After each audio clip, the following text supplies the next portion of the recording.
Welcome to the Rim Brake Rodeo. We hope this video helps. In this video, I will explain how to put Freon in your Kia Forte. Before starting, prioritize safety by wearing protective eyewear and gloves. Make sure your car's engine is running and the air conditioning is on its highest cold setting.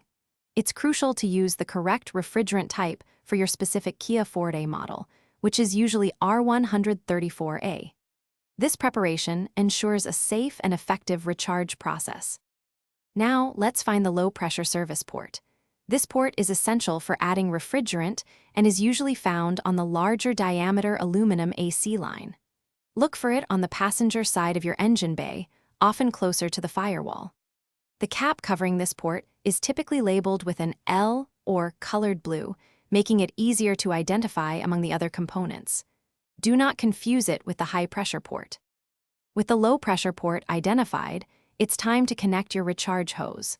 Firmly attach the quick connect fitting from your refrigerant can to the low-pressure service port.